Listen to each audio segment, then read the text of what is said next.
Le coronavirus, toujours aussi inspirant sur la toile. Les infox fleurissent et ce soir, c'est Franck Hédard qui les cueille pour démêler le vrai du faux.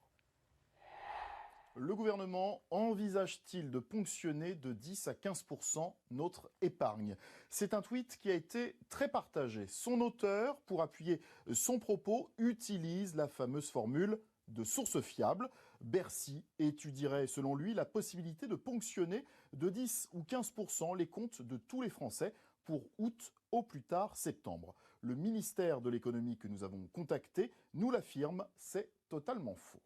Le vaccin contre le Covid-19 contiendra-t-il une puce pour nous géolocaliser? Alors, les futurs vaccins contre le Covid-19 suscitent beaucoup de rumeurs, parfois dignes de films de science-fiction. Ils vont nous injecter des nanopuces pour nous géolocaliser, peut-on parfois lire sur les réseaux sociaux. On chercherait à nous implanter une puce GPS pour nous géolocaliser en temps réel. Un Fox, d'autant que techniquement ce n'est pas possible. Écoutez les précisions de Fred Reynal, il est expert en cybersécurité. C'est complètement irréaliste technologiquement parlant. La puce GPS a besoin d'une batterie. Une batterie, aujourd'hui, on ne sait pas faire des nano-batteries. Donc ça ne pourrait pas passer par le trou d'une aiguille. Or, une puce GPS a besoin d'une batterie puissante parce qu'elle doit envoyer un signal dans l'espace à des satellites.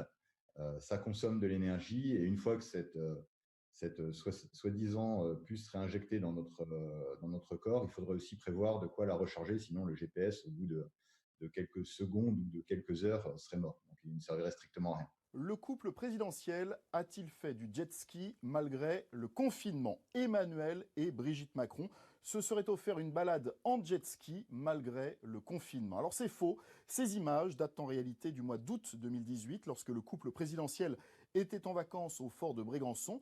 L'auteur de la publication a été complètement dépassé.